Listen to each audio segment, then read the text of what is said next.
श्री भारत माता की जय। वंदे वेद मातरम। ओम।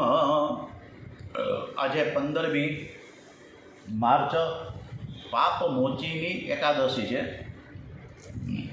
और आज रविवार है। आज फागण महीनानो छेल्लो दिवस है। आवतीकालथी चैत्र सुद एकम नोरता चालू थशे त्यारे आवतीकालथी આપણે અડધી કલાક માટે રામચરિત માનસ સળંગ વાંચન કરીશું શ્રીમદ ભાગવત અને થોડોક સમય પણ આપણે મહાભારત પર્વને આપવા જઈ રહ્યા છીએ। આગળની કથા કે સમુદ્ર મંથન થઈ રહ્યું છે ત્યારે ધન્વંતરી નારાયણ અમૃતનો કુંભ લઈને બહાર આવ્યા છે। હવે અમૃતનો કુંભ લઈને આવ્યા ત્યારે દેવો અને દૈત્યમાં લડાઈ થઈ કે પહેલાં હું પીશ, ઓલા કે અમે પીશું, ઓલા કે અમે પીશું। અને આના માટે આ ઝઘડાનો લાભ લેવા માટે પરમાત્માએ સરસ મજાની લીલા કરી છે। ભગવાને મોહિની નારાયણનું રૂપ લીધું અને બધાની વચ્ચે પ્રગટ થયા છે। ભગવાન આજે પિતાંબર પહેરીને નથી આવ્યા પણ સાડી પહેરીને આવ્યા છે। એમનું અતિ સુંદર રૂપ જોઈને દૈત્યો અમૃતને પણ ભૂલી ગયા અને મોહિની નારાયણની સામે તાકીને જોવા લાગ્યા છે। મોહિની નારાયણે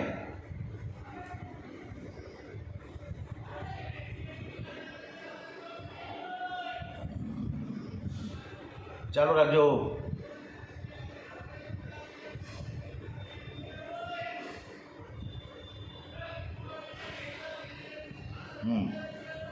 મોહિની નારાયણે હસતા હસતા દૈત્યોને કહે છે, હું તમારું કલ્યાણ કરવા આવી છું। ભગવાન વિચાર કરે છે કે આ લોકોને અમૃત ન આપવામાં જ એમનું કલ્યાણ છે। જો તેમને હું અમૃત આપીશ તો તેનું અભિમાન વધી જશે અને તેથી પાપ પણ વધશે।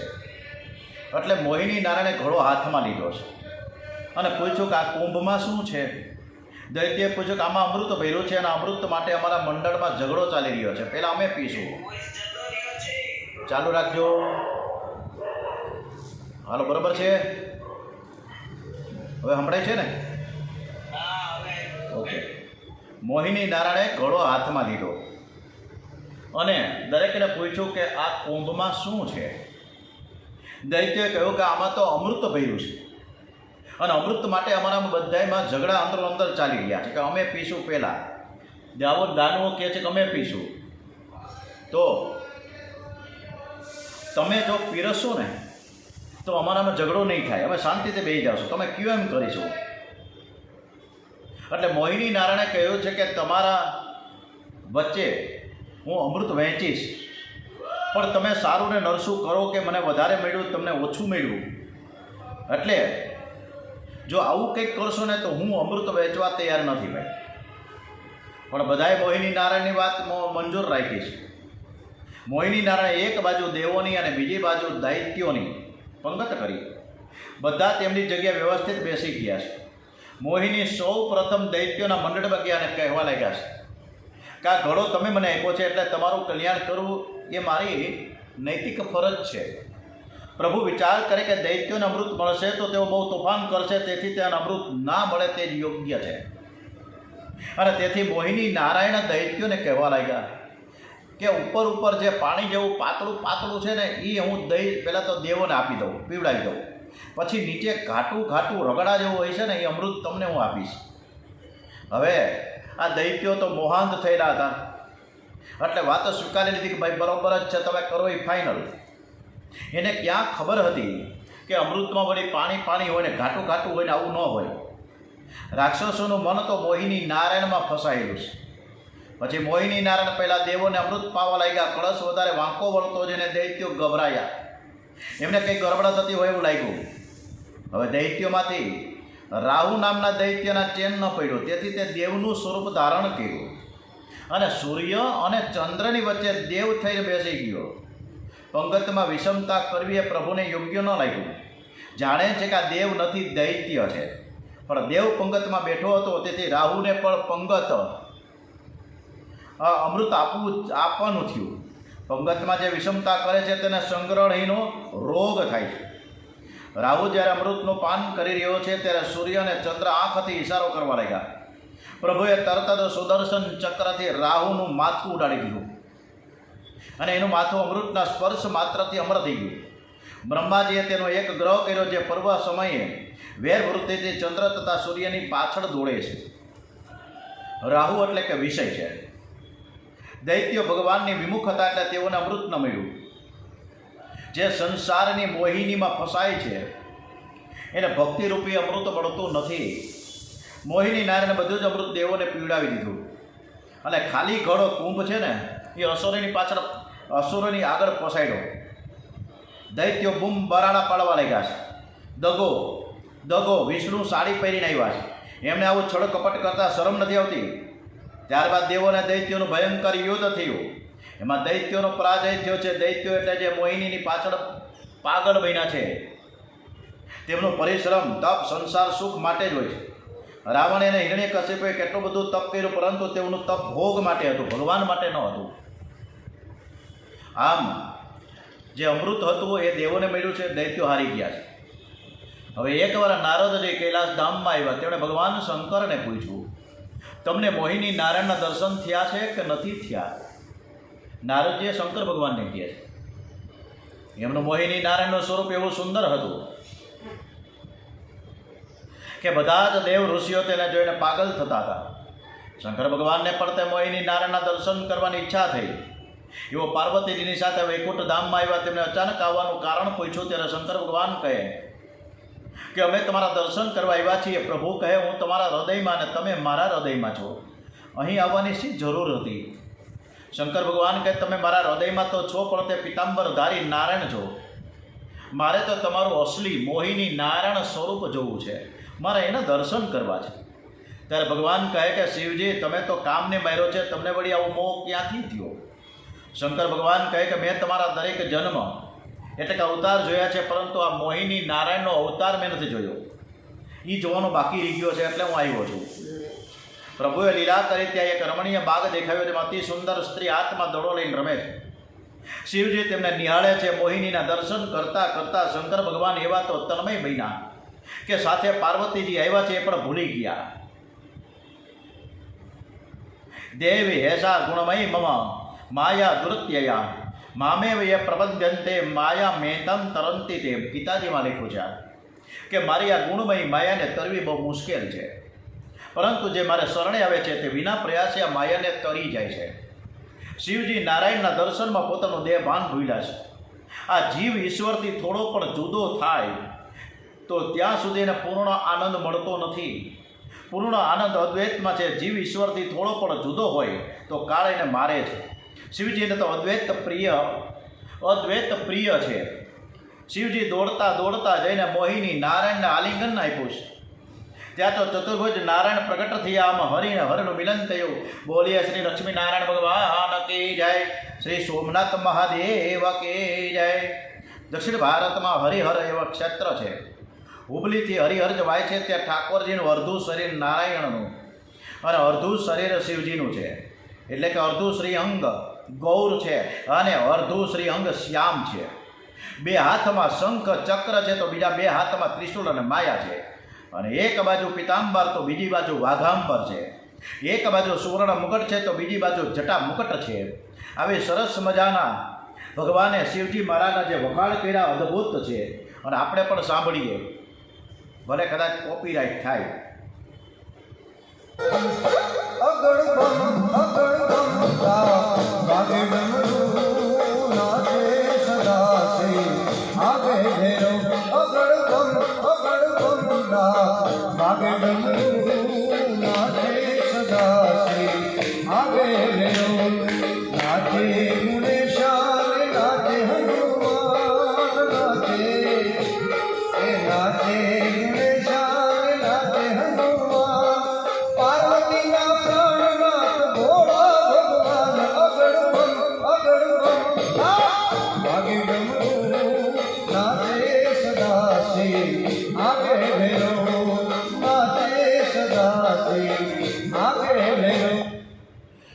વામન અવતાર, વામન ભગવાનની કથા તરફ આપણે જઈએ છીએ.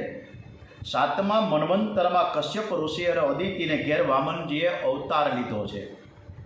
પરીક્ષિત રાજાએ પ્રશ્ન કર્યો છે કે મને આ સપ્ત મન્વંતરની વામન ભગવાનની કથા સાંભળવાની ઈચ્છા છે. લક્ષ્મીજીના પતિ નારાયણ સરસ મજાનો પ્રશ્ન કર્યો છે. પરીક્ષિત રાજા પ્રશ્ન કરે છે સુખદેવજી મહારાજને કે લક્ષ્મીના પતિ એટલે કે નારાયણ એને હોરી શું જરૂર પડી કે ભિક્ષા માંગવા માટે ત્યાં ગયા છે નીચે ધરતી ઉપર? એનું કારણ શું છે? વામનજીનું પ્રાકટ્ય કેવી રીતે થયું? આ બધી કથા તમે મને સંભળાવો. સુખદેવજી મહારાજ વર્ણન કરે છે કે રાજન, દેવ અને દૈત્યોનું યુદ્ધ થયા પછી દૈત્યો શુક્રાચાર્યને શરણે ગયા છે.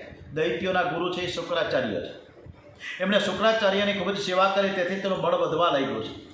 શુક્રાચાર્યજી દૈત્યોના રાજા બલિના હાથે વિશ્વજીત નામનો યજ્ઞ કરાવ્યો છે. તે યજ્ઞની પૂર્ણાહુતિના સમયે અગ્નિકુંડમાંથી સોનાનો રથ બહાર આવ્યો છે.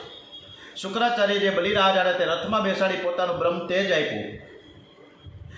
શુક્રાચાર્ય આપેલ બ્રહ્મ તેજને કારણે બલિરાજા સ્વર્ગમાં યુદ્ધ કરવા ગયા અને તેમની જીત થઈ, દેવોની હાર થઈ. સ્વર્ગનું રાજ્ય બલિરાજાએ હાંસલ કર્યું છે. શુક્રાચાર્યજીનું બળ જેને મળે છે તેને જીત થાય છે. બલિરાજાને ઇન્દ્રાસનમાં બેસાડી શુક્રાચાર્યજીએ રાજ્યાભિષેક કર્યો છે. હરિ ઓમ જગ્નેન જગ્નમય જંત દેવાસ્તાની ધર્માની પ્રથમાન્યાસન દેહનાકમ મહિમાન સચંત યત્ર પૂર્વે સાધ્યા શાંતિ દેવા નાના સુગંધી પુષ્પાણી યથા કાલોદ ભવાની ચ પુષ્પાંજલિ મર્યાદત ગૃહાણ પરમેશ્વર ઓમ ભૂર્ભુવઃ સ્વાહા. બલિરાજાય નમો નમઃ. શુક્રાચાર્ય વિચાર કરે છે, જો બલિરાજા અશ્વમેઘ યજ્ઞ કરશે તો કાયમના ઇન્દ્ર થઈ જશે, એટલે કે કાયમના માટે સ્વર્ગનું રાજ્ય મળશે. એવો બલિરાજાને નર્મદાના કિનારે લઈ આવ્યા છે. નર્મદાના કિનારે બૃહસ્પતિ તીર્થમાં બલિરાજા અશ્વમેઘ યજ્ઞ કરવા બેઠા છે. આ બાજુ સ્વર્ગનું રાજ્ય દેવોના હાથમાંથી જતા દેવો ગભરાયા. તેઓ પોતાના ગુરુ બૃહસ્પતિની પાસે આવ્યા. પેલા દૈત્યો શુક્રાચાર્ય પાસે ગયા અને દેવો છે બધા દેવતાઓ બધા બૃહસ્પતિના ગુરુ છે ત્યાં પહોંચ્યા અને બૃહસ્પતિને કહે કે જ્યારે બલિ ભૃગુવંશી બ્રાહ્મણોનું અપમાન કરશે ત્યારે તેનો નાશ થશે. દેવોને દુઃખી થયેલા જોઈ માતા અદિતિને ખૂબ દુઃખ થયું છે. તેઓ ખૂબ જ સંતાપ કરવા લાગ્યા છે. એણે કશ્યપ ઋષિની સેવા કરી પ્રસન્ન થયેલા કશ્યપ ઋષિએ કહ્યું કે હે દેવી, તમે વરદાન માંગો. બહુ અદ્ભુત કથા છે વામનજીનો અવતાર કેવી રીતે થાય છે. એટલે હવે એક એક બધી કથાઓ આપણે સરસ છે, બરાબર સાંભળજો. કશ્યપ ઋષિએ કહ્યું કે દેવી, હવે તમે વરદાન માંગો, હું તમારાથી પ્રસન્ન છું. અદિતિએ કહ્યું કે મારા શત્રુઓનો નાશ થાય અને મારા બાળકોને સ્વર્ગનું રાજ્ય પરત મળી જાય એવું વરદાન આપો. કશ્યપ ઋષિ અદિતિને સમજાવે છે કે તમારા શત્રુઓ બહુ બળવાન થઈ ગયા છે. દૈત્યો સર્વે પ્રકારનું પાપ છોડીને પવિત્ર જીવન ગાળી રહ્યા છે. એઓ બ્રહ્મચર્ય પાળે છે, ધર્મનું બખ્તર પહેરે છે. એમને માથે શક્તિનું અને નીતિનું છત્ર છે. એમને યુદ્ધમાં પરમાત્મા પણ હરાવી નહીં શકે, મારી નહીં શકે. માટે ભગવાન છે ને શક્તિથી નહીં પણ યુક્તિથી દેવોને સુખી કરશે. શત્રુનું મરણ પણ નહીં થાય ને તમારા બાળકોને સ્વર્ગનું રાજ્ય મળશે. આ માટે કશ્યપ ઋષિએ પયોવ્રત, બરોબર આ કથામાં સમજવા જેવું છે. ડોંગરેજી મહારાજે સરસ વાત કરી છે પયોવ્રતની. પયોવ્રત કરવાનું કહે છે. આ વ્રત 12 દિવસનું હોય છે અને તેથી ભગવાન નારાયણ તમારા ઘેર પુત્ર રૂપે પ્રગટ થશે. પયોવ્રત ફાગણ મહિનામાં શુક્લ એટલે કે એકમ, સુદ એકમ, ફાગણ સુદ એકમથી ફાગણ સુદ 12 સુધી 12 દિવસ સુધી કરવાનું છે. જે ફાગણ મહિનો આજે પૂરો થાય છે, આજે છેલ્લો દિવસ છે. આ વ્રત ફક્ત દૂધ ઉપર રહીને વિધિપૂર્વક કરવામાં આવે તો જરૂર પરમાત્મા પુત્ર રૂપે તમારે ત્યાં પ્રગટ હશે. આ વ્રતના 16 મંત્રો આપ્યા છે. લક્ષ્મી નારાયણની સ્થાપના કરો, 1600 પ્રચારથી પૂજા કરો. પૂજા થયા પછી યજ્ઞ કરો, અગ્નિ પ્રગટ કરીને ઓમ નમો નારાયણ સ્વાહા, ઓમ નમો નારાયણ સ્વાહા, ઓમ નમો નારાયણ સ્વાહા આ મંત્રથી અગ્નિમાં પાયસની આહુતિ આપો. દિવસમાં 3 વખત સ્નાન કરો. ત્રિકાળ લક્ષ્મી નારાયણની પૂજા કરો. આ વ્રતના સમયે કોઈ જીવની હિંસા ન થવી જોઈએ, કોઈની નિંદા ન થવી જોઈએ. રજસ્વલા સ્ત્રી સાથે બોલવું પણ નહીં. રોજ બે બ્રાહ્મણોને જમાડવા, ફક્ત દૂધ પીવાનું છે, ફળ નથી ખાવાના. લક્ષ્મીનારાયણનું સ્મરણ કરતાં કરતાં રાત્રે પવિત્ર આસન ઉપર સૂઈ જવું. 12 દિવસ આ પયોવ્રત અને ત્રયોદશીનો દિવસ છે ઉદ્યાપનનો છે. ઉદ્યાપનમાં યથાશક્તિ ગાયોનું દાન કરવું. અને જે ફાગણ મહિનાનો આજે છેલ્લો દિવસ છે ફાગણ ફોરમતો આવ્યો, આપણે સરસ મજાનું આ ગીતની રચના કથા પૂરી થાય પછી કરીશું. અને ફાગણ મહિનો આવતા જ અદિતિએ કશ્યપને કહ્યું કે આ વ્રત આપણે બંને સાથે કરીશું. પતિ પત્ની એક વિચારથી સેવા સ્મરણ કરે તો ભગવાન જલ્દીથી કૃપા કરે છે. પતિ પત્નીનું લક્ષ્ય એક હોવું જોઈએ. કશ્યપ અદિતિનો ગૃહસ્થાશ્રમ શ્રેષ્ઠ છે. સર્વ આશ્રમોમાં ગૃહસ્થાશ્રમને શ્રેષ્ઠ ગણેલો છે. ગૃહસ્થાશ્રમ સત્સંગથી જ સફળ થાય છે. પરમાત્મા શ્રી કૃષ્ણ અતિશય કૃપા કરે ને ત્યારે જ ઘરમાં સત્સંગ થાય છે, એમને સત્સંગ થતો નથી. આપણા જેવા કેટલા વડીલો છે, પણ દરેકને આવું સરસ મજાનું આ સત્સંગ મળી શકતો નથી. કશ્યપ અને અદિતિનો ગૃહસ્થાશ્રમ દિવ્ય છે. બંને પવિત્ર જીવન ગાળીને તપશ્ચર્યા કરતા હોવાથી પરમાત્માને થયું કે આજે હું તેમના ઘરે જન્મ લઉં. આજે પણ જે સ્ત્રી અદિતિ બને અને જે પુરુષ કશ્યપ બને તો તેના ઘેર ભગવાન પુત્ર રૂપે જન્મ લેવા આજે પણ તૈયાર છે. થોડો વિચાર કરો, ભગવાનનો અવતાર થાય એટલે શું? જ્યાં ભગવાન નથી ત્યાં આવીને ભગવાન ઊભા રહે છે. અને શું જગતમાં કોઈ એવી જગ્યા છે કે જ્યાં ભગવાન બિરાજતા ન હોય?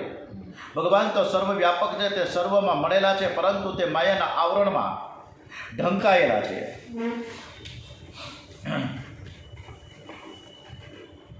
કશ્યપ ઋષિના કહેવાથી અદિતિ ઉત્તમ પયવ્રત શરૂ કરે છે.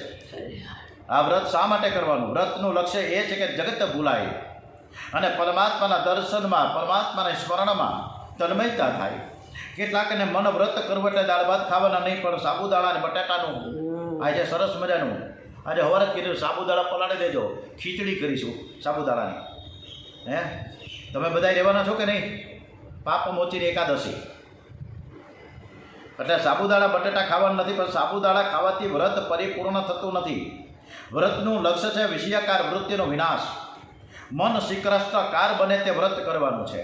ઉપ એટલે સમીપ અને વાસ એટલે રહેવું. ઉપવાસ, ઉપ એટલે સમીપ, વાસ એટલે રહેવું. મનથી પરમાત્માની સમીપ રહેવું, પરમાત્માના ચરણમાં રહેવું, પ્રભુના નામમાં રહેવું, તેને ઉપવાસ કહેવામાં આવે છે. ફક્ત ફળાહારથી ઉપવાસ થતો નથી. ફળાહાર સાથે પરમાત્માનું ધ્યાન સ્મરણ કરવાથી ઉપવાસ થાય છે. ઉપવાસ જગતને ભૂલવા માટે છે, પરમાત્માના દર્શન કરવા માટે છે, પરમાત્માના સ્મરણમાં ભજન ધૂન કીર્તનમાં તન્મય થવા માટે છે. અદિતિ અને આજે ઉપવાસ આપણે છીએ એકાદશીનો, બરાબર ને? તો મારે એકાદશીનો ઉપવાસ બહુ સરસ મજાના લહેકા સાથે આપણે ગીત ગાશું. અદિતિ અને કશ્યપ વારંવાર નારાયણનું ચિંતન કરવા લાગે છે. એમની વૃત્તિ નારાયણકાર બની ગઈ અને ત્યારે નારાયણ પધાર્યા છે. અદિતિના પેટમાં ગર્ભ રહ્યો છે. અદિતિના મુખનું તેજ જોઈ કશ્યપ ઋષિને હવે ખાતરી થઈ ગઈ કે ભગવાન નારાયણ પધાર્યા છે. 9 માસ પરિપૂર્ણ થયા છે. માતાજીના ઉદરમાં બિરાજેલા પરમાત્માની દેવો અને ગંધર્વ સ્તુતિ કરી રહ્યા છે. આપણે પણ સ્તુતિ કરીએ.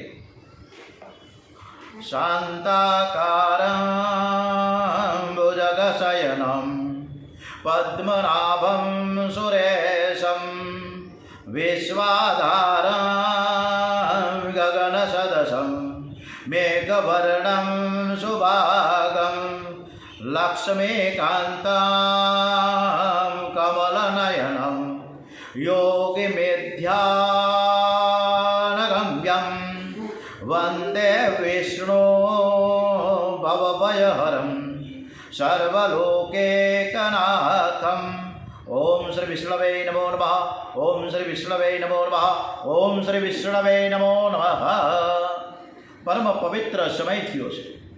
10 દિશાઓ પ્રસન્ન થઈ છે. આકાશમાં દેવો અને ગંધર્વ એકદમ આપણે પવિત્ર મનથી આંખ બંધ કરીને ભગવાન વામનજીના દર્શન કરવા માટે આતુર છીએ. ત્યારે એકદમ આપણું ચિત્ત ત્યાં હોવું જોઈએ. એકદમ પરમ પવિત્ર સમય થયો છે. 10 દિશાઓ પ્રસન્ન થઈ છે. આકાશમાં દેવો ગંધર્વ દુદુંબી વગાડે છે અપસરાઓ નાચી રહી છે. આજે અગ્નિહોત્રી બ્રાહ્મણોના ઘરમાં અગ્નિકુંડમાં બિરાજેલા અગ્નિદેવ બહાર આવ્યા છે. બ્રાહ્મણોને બહુ જ આનંદ થયો છે. અમારા ઘરમાં ભગવાન પધારવાના છે.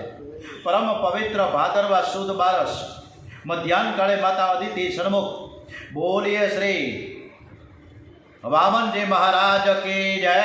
ચારે બાજુ પ્રકાશ ફેલાયો. દેવોએ પુષ્પ વૃષ્ટિ કરી છે. કશ્યપ ઋષિએ જ્યાં ઘરમાં પ્રવેશ કર્યો ચારે બાજુ પ્રકાશ પડ્યો. પ્રકાશમાં શંખ ચક્ર ગદા પદ્મધારી ચતુર્ભુજ નારાયણના દર્શન કરતા કરતા અતિશય આનંદ થયો છે. ગાયત્રી મહામંત્રનો જપ કરતા આ જ સ્વરૂપનું ધ્યાન કરું છું. મારા ઈષ્ટદેવ આજે મારા ઘેર પ્રગટ થયા છે. પતિ પત્ની બંનેને ખૂબ જ આનંદ થયો. ભગવાનના માતા આ સ્વરૂપના દર્શન કરીને કશ્યપ ઋષિ કહે છે કે મારા ભગવાનનો સદા સર્વદા જય જયકાર થાય. માતા પિતાને સ્વરૂપનું ભાન કરાવ્યું અને પછી તે ચતુર્ભુજ સ્વરૂપ અંતર ધ્યાન કરીને બે હાથવાળા બટુક બ્રહ્મચારીના સ્વરૂપે પ્રગટ થયા છે. બોલીએ શ્રી બટુક નારાયણ ભગવાન કે જય. ઓમ શ્રી વામનજી મહારાજ કે જય. ઓમ નમો ભગવતે વાસુદેવાય. ઓમ. તેણે સુંદર લંગોટી પહેરી છે. આ ભગવાનનો વામન અવતાર છે. બટુક બ્રહ્મચારી શ્રી વામનજીના દર્શન કરવા માટે બ્રહ્માદિક દેવો પણ ત્યાં આવ્યા છે. બ્રહ્માજીએ કશ્યપ ઋષિને ધન્યવાદ આપતા કહ્યું કે આજે તમારો ગૃહસ્થાશ્રમ સફળ થયો છે. આજે તમારા જગત પિતાના પણ પિતા થયો છે. આ બાળક કોઈ સાધારણ નથી. આદિનારાયણ પરમાત્મા તમારા ઘેર પુત્ર રૂપે પ્રગટ થયા છે. બ્રહ્માદિક દેવો વામનજી મહારાજની પૂજા કરે છે, આરતી ઉતારે છે. વામનજીએ બાળ લીલા કરી જ નથી. કારણ કે વામનજી પ્રગટ થયા ત્યારે તેમનું સ્વરૂપ જે 7 વર્ષનું હતું. બ્રાહ્મણનો બાળક 7 વર્ષનું થાય છે ત્યારે જનય આપવાનો નિર્ણય લેવામાં આવે છે. જનય આપવાથી તેનો બ્રહ્મ સંબંધ થાય છે. પિતા જનોયનો મંત્ર પુત્રને કહે છે કે તું આજથી મારો નહીં, આજથી તું પરમાત્માનો છે. જનોય મળે ત્યારે મા બાપ બદલાઈ જાય, નવો જન્મ થાય છે. હવે સૂર્યનારાયણ તારા પિતા અને ગાયત્રી માતા તારી માતા છે. જનોય વેદોએ આપેલી ચપરાશ છે. આજકાલ તો લોકો બધા જ સંસ્કારો ભૂલી જાય છે. સંસ્કારનો લોપ થવાથી પાપી ધાર્મિક પ્રજા ઉત્પન્ન થાય છે.